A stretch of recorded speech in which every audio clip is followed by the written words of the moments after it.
usually unexplainably sad, and you can't really put a finger on what is making you sad. In this video, I'm going to share 5 tips to find joy when you don't feel happy at all. Tip 5 is going to shock you, so stick around to hear it.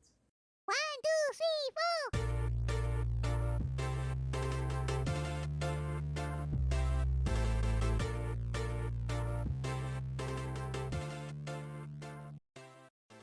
Hello, this is Ruth here again in the channel where sugar meets spice.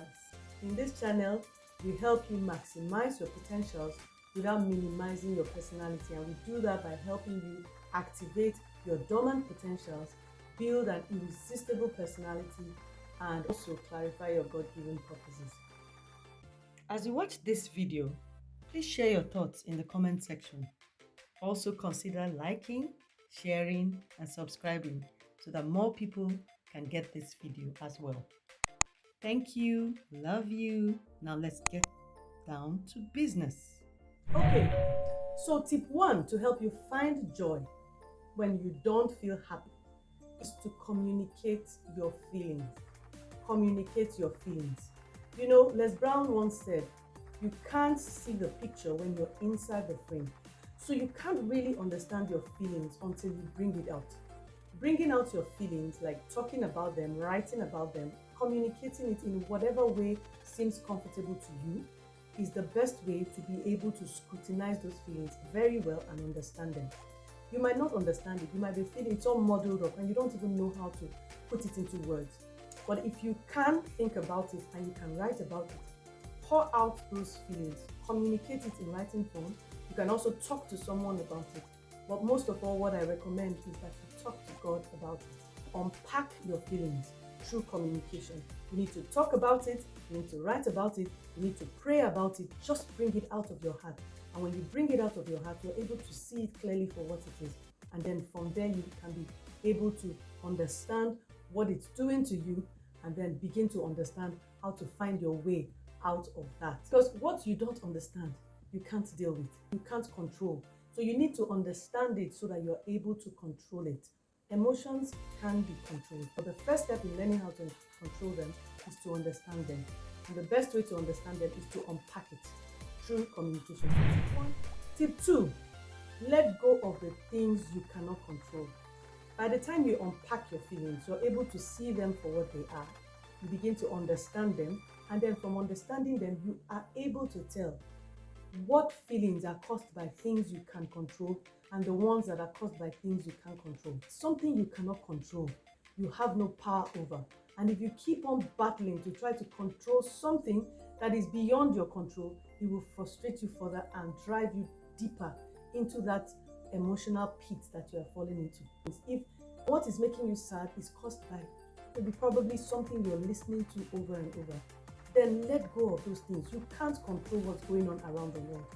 You can't control how other people behave towards others. But if the things that make you feel sad are things you can control, begin to work out ways you can remedy, you can turn around, transform, change the situation that is making you sad so that you are able to put in the voices, the truth, whatever it is that you need to put in to ensure that you feel better. You turn around those negative feelings into positive feelings. Tip 3, rearrange your priorities.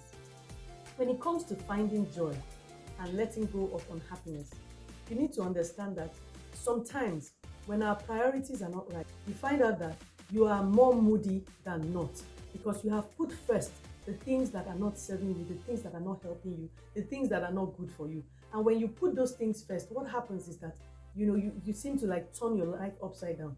And the engine of positivity that is supposed to be driving your life now is put at the back seat. Emotions are like the truck of a train, that the train carriages. But belief, faith is like the engine. You need to prioritize those things that are the power sources in your life. You need to put it first. You need to put faith first. Put truth first. Prioritize the things that matter. Prioritize your God-given purpose. Prioritize your relationship with God. Prioritize your relationship with others. When you put the things that matter first, You are empowered and driven to do the other things that do not necessarily empower you but empower others. That helps fulfill the major things in your life. So when it comes to finding joy, major on the majors, don't major on the minors. Reprioritize your life. Put first things first. Understand that there are things that drive your life and let them be those things that are put first. For instance, you can't just wake up without reflection, without connection with your source.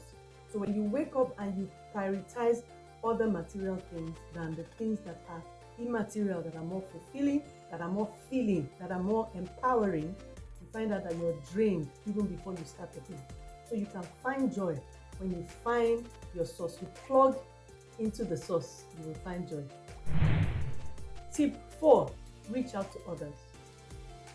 Yeah, it seems like a contradiction when we say, if you're feeling bad, if you're feeling unhappy, reach out to others.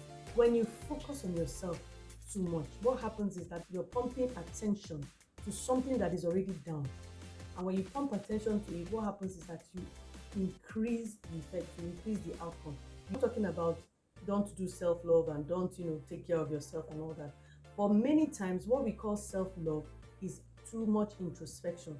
So you're looking really into the nitty-gritties, and that focus, you keep on noticing the negative things, because it's actually the negative things, the thoughts about the negative things in your life that drive you down into that pit.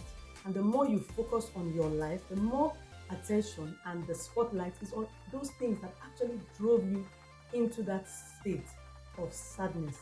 So what you need to do is find as little energy as you can generate. Use that little energy and reach out to someone. When you're feeling sad and you call someone and you talk to someone and you help someone, even in the midst of your sadness, you help somebody knock out of something, or you give maybe a word of encouragement, you give a call, you just say, I'm just checking up on you. There's something it pumps back into you, because the good book says, give and it shall be given to you. Good measure, pressed down, shaken together and running over. If you pull that person up, it comes back to you. You receive that energy you've given, comes back to you in a multiplied measure, and you feel better. That's how you find joy. A lot of people claim that you need to put yourself first. You need to put yourself first. I'm not refuting that claim. You are important, you need to be alive to help others. But sometimes, because we already have a disposition to put ourselves first, it's not something that is something you need to work on. It's already a disposition to be selfish and to put yourself first. So where it's more difficult is putting others first. And a lot of times, with deliverance, your help is in doing those things that you are not naturally disposed to. They say if you want to have a different outcome, do things differently. So if all the focus on yourself has led you into that pit, why not do something differently and give out? Take care of yourself by all means. Don't try and give out from a place of pain and sorrow. No, don't do that. Seek help. But part of seeking that help is to begin to reach out to others. It seems like a contradiction, but it's something that works. Try it out and see. And make a comment on that, and let's see how it works for you. Finally, I'm sure we're all waiting to hear tip 5. Tip 5, really, really, really, don't be shocked. But tip 5, drum roll, someone, drumming. Well, drum roll. Tip 5, eat ice cream. Eat ice cream. But do anything else, eat anything else that makes you feel good. There are some things you get involved in. There are some people you talk to. There are some kind of foods you eat. For me, it's ice cream, and that's why I said eat ice cream. Or do whatever it is that makes you feel good. When I'm doing those other things, communicating about my feelings, letting go of the things that I can't control, rearranging my priorities, reaching out to others, I also do something that I love to do, and that is to eat ice cream. And many times I merge tip 4 and 5. So I reach out to someone and say, can you join me? Let's take some ice cream and pizza, and you take someone out and you guys have a good meal. Someone said, food is God's love made edible. So when you hang out with people and over some ice cream, over something that you just enjoy to eat, what happens is that it pumps some life in you. You're not created to hang out alone. You are not born to walk alone. Always remember that thing, that joy you need to find again lies with reaching out to someone, lies with reaching out to God, lies with staying close to the source and not letting your feelings overwhelm you, not letting those feelings take over your life. Know that with these 5 tips, we can begin to be aware of our emotions and be aware of the tendencies or the triggers to those mood swings, so that we can pull ourselves out of it before we fall into that pit of a very deep mood swing. If the tips that you have heard really resonated with you, please make a comment and tell us how it did resonate with you. If there are other tips you apply in your life that you need to share with others, please drop it in the comment section. Pay attention to your feelings. Pay attention to those mood swings. Don't ignore them. If you let them fester, if you let those things thrive, they begin to control your life. Because God gave us our emotions for a reason. Emotions warm reason, but reason, faith, truth must rule emotions. Remember, there are things you can control and things you can't control. Let's all stay healthy. Let's all stay whole. Let's all stay alive. Not yet subscribe to this channel.